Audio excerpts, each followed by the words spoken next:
Hello, welcome to this week's video where I am going to show you how to insert gores on a corset, both single layer and double layer, if you want the gore to be like between an inside and an outside layer essentially.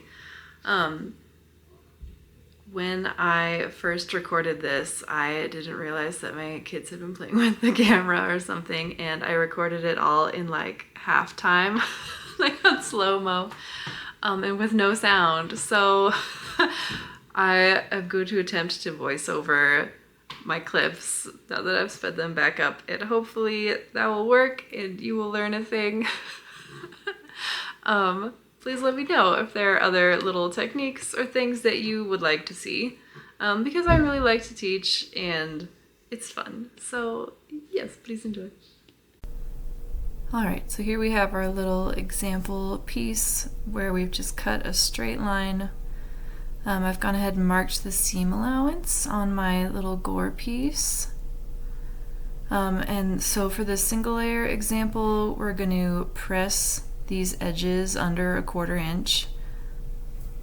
And even though it's a little cut right now, once we press it, the bottom of that is going to kind of roll out a little bit to look more like a U-shaped cut like you see in museum examples. I've made one side shorter just to kind of help orient us to, like, that would probably be more towards the front if this was like a Regency pair of stays. And the longer side would be like side, front, side of the bust. So let's go press that and come back. Alright, so here it is from the wrong side. I've pressed just like 1/4 inch over. You can see that it has kind of this U shape at the bottom of the point now. And what we're going to do is line up the new pressed edge with the marked seam allowance, like so.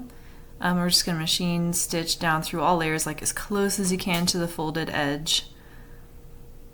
If you get a little bit of like blowout at the bottom, it's going to be okay, because we're going to address that later. Here it is just kind of pinned in place. You don't have to pin it all, but it helps me. I do find that you want to like stretch the main piece, but kind of ease or like smush the gore into the seam a little bit, and it'll help with any like weird tension lines you might be getting. But yeah, let's take it over to the machine and get that sewn. So here we have it sewn. You can see the marking line that I used like just inside. This is like the heat erasable pen, so I'm gonna go do that in a second, but just as a heads up, if you're using pencil or something that's like less erasable, the next step is to flip it over on the back and fold this seam allowance over. So it's going to look like a little felled seam when we're done with it, but we're going to press this down and then top stitch that pressed edge down. I do it through the top because the needle side of my machine is a lot nicer quality. My hands, my goodness, you guys. And this is going to help like secure the point too. I don't know what I was trying to talk about here. Alright, here we have it pressed as we were just discussing. Usually I make these pieces with like a little bit more length on the bottom of the gore so that you can keep like the width of this second stitch line that we're about to do consistent all the way down through the point. I don't know why it's so short here. But yeah, next step will be to top stitch that pressed edge down through all layers, and you can do it from the back or you can do it from the front side as I'm about to show you. Like especially with single layer corsets, like I can kind of feel that edge with my finger and it's not too hard to just stitch down from the top side. Alright, and here it is fully finished with the 2 rows of stitching. The marking has been pressed out. I've steamed a little bit right at the point, but you can still see there's like a little bit of tension crease marks right down at the point. But steaming definitely helps it take that curve. You can see I've just top stitched into the corners there at the bottom. But I really like this method For like early Victorian and Regency, it's super fast, super strong.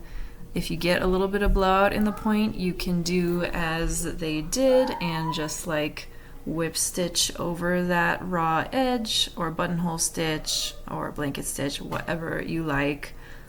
But yeah, any of those will address that issue. You can see that my like edges didn't quite line up here, but I'll just go ahead and like trim that top edge off when I go to bind it, as it's close enough for me. But yeah, this is just single layer gore insertion on a straight cut. Pretty simple.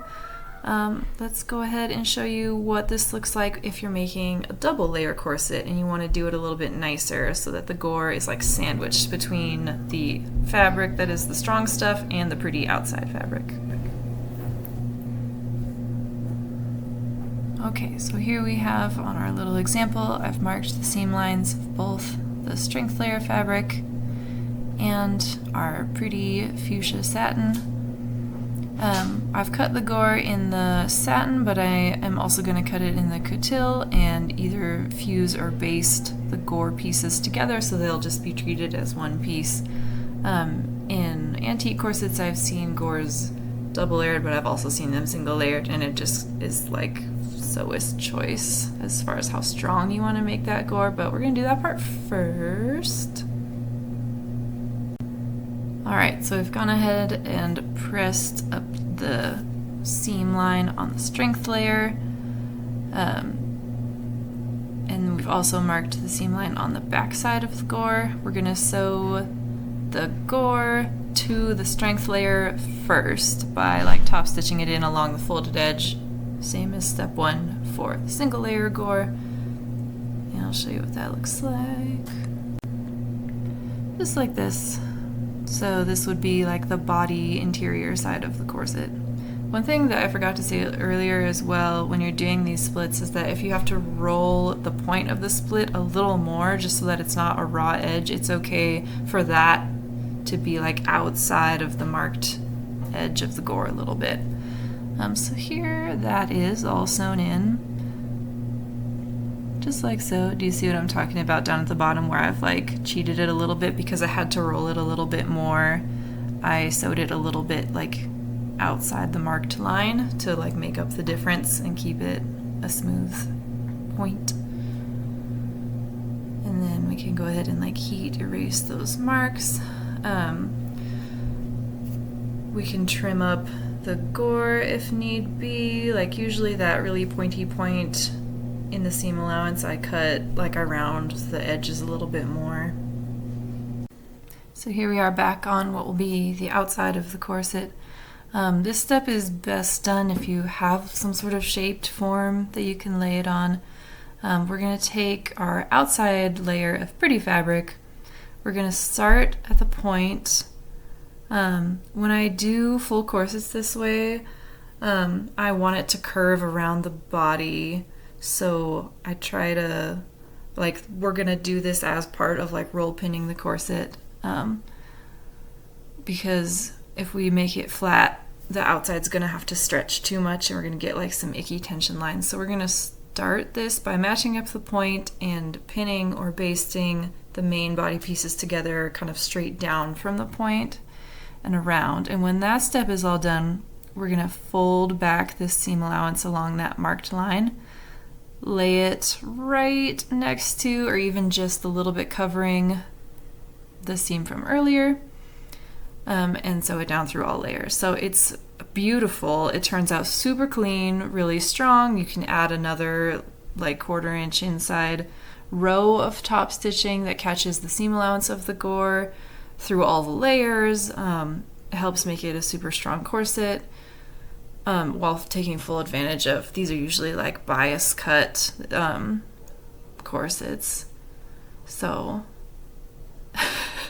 I don't know what I was doing with my hand here. But let's show you what this looks like. Yeah, okay. So if this was a real corset, this would all be basting. I would not be putting this many pins on at once. I would for sure get stabbed. But here we are.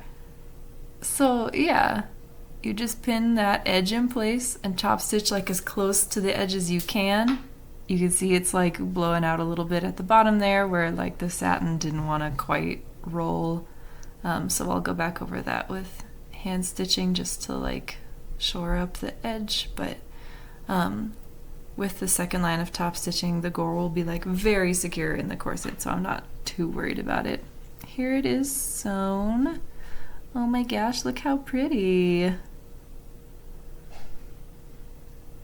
And it looks pretty on the inside too because we did that part first. It's such a good method. Oh yeah, here's where I made that note about trimming the seam allowance if you need to. And if it's a really thick fabric, you can grade the seam allowance as well, like cut the satin a different width than the coutil. When I have a corset that has like 2 gores for each half of the bust, I just do one at a time. Oh yeah, so I was talking about like doing that second line of top stitching. Yeah, I mean, it's really not too complicated. Like, here's how you do it. Oh yeah, and here I was going to show you some slightly messy blanket stitching for an example of what you can do in the point. I think if I did this over again, I would not do blanket stitch. I would just do like a satin stitch basically, or a whip stitch over the edge. I think buttonhole stitch is two-dimensional. I do like how putting the edge of the blanket stitch in the ditch, as it were, kind of helps fill like the topography of this area a little bit. But yeah, my stitching was a little messy, my goodness. Anyway, that's the idea though. If it's blown out at the point, do a little stitchy stitch, do it like through all the layers. I'm sure I'm gonna flip it over, haha, yes, and show you the back. But yeah.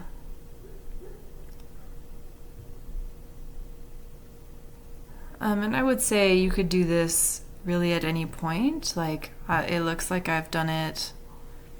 I don't know if I was planning on this little sample to do that second row of top stitching or not. I guess I will say it is optional. I usually do it though because I feel like it adds so much to the strength. I don't know why I didn't do it here, but yeah. So now you know. That's how I put gores in all of my corsets.